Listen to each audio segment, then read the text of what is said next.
West ഇൻഡീസിന്റെ pace allrounder Jason ഹോൾഡറും ഇന്ത്യയുടെ സ്വന്തം spin allrounder Axar പട്ടേലും പന്ത് കൊണ്ടും ബാറ്റ് കൊണ്ടും മത്സരത്തിന്റെ ഗതി തിരിക്കാൻ കഴിവുള്ളവരാണ് ഇരുവരും.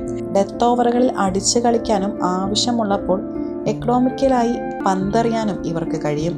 ഇനി ഈ ടീമിന്റെ ബൗളിംഗ് നിര പരിശോധിച്ചാൽ അത് ലോകത്തിലെ തന്നെ ഏറ്റവും അപകടകാരിയായ ഒരു നിരയായിരിക്കും. 8ാം നമ്പറിൽ പവർ പ്ലേയിലെ സ്വിം മാസ്റ്റർ സന്ദീപ് ശർമ്മ. സഞ്ജുവുമായി അടുത്ത ബന്ധമുള്ള സന്ദീപ് പുതിയ പന്തിലും ഡെത്ത് ഓവറുകളിലും ഒരുപോലെ തിളങ്ങാൻ പ്രാപ്തനാണ്. 9ാം നമ്പറിലാണ് ആരാധകർ ഏറ്റവും കൂടുതൽ ആഗ്രഹിക്കുന്ന ആ പേര് വരുന്നത്, ജസ്പ്രീത് ബുംറ.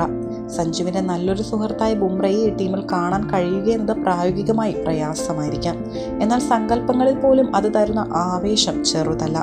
ഇംഗ്ലണ്ടിന്റെ എക്സ്പ്രസ് പേസർ ജോഫ്രെ ആർച്ചർ കൂടി എത്തുന്നതോടെ 150 കിലോമീറ്റർ വേഗതയിൽ പായുന്ന പന്തുകൾ കൊണ്ട് എതിരാളികളുടെ വിക്കറ്റുകൾ തെറിക്കും. 11ാമനായി സഞ്ജുവിന്റെ സ്വന്തം ചഹൽപായ് കൂടി എത്തുന്നതോടെ സ്പിൻ വകുപ്പും ഭദ്രമാകും.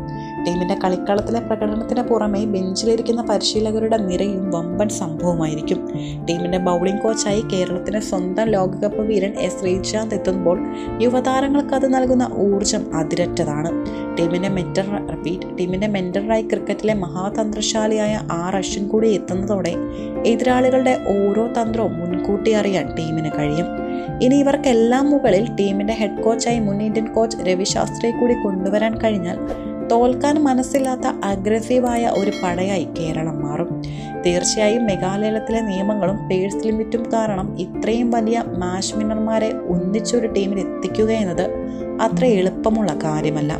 എന്നാൽ കൊച്ചി ടസ്കേഴ്സിന് ശേഷം മറ്റൊരു ടീമിനായി കാത്തിരിക്കുന്ന കോടിക്കണക്കിന് മലയാളി ആരാധകരുടെ മനസ്സിലെ ഡ്രീം 11 ഇതാണ്. സഞ്ജു എന്ന മലയാളിയുടെ പ്രിയപുത്രന് കീഴിൽ ഇങ്ങനെയൊരു പട ഇറങ്ങിയാൽ അത് ഇന്ത്യൻ ക്രിക്കറ്റിലെ തന്നെ ഏറ്റവും വലിയ ജനസാഗരത്തെ സ്റ്റേഡിയങ്ങളിലേക്ക് ആകർഷിക്കുമെന്നതിൽ തർക്കമില്ല.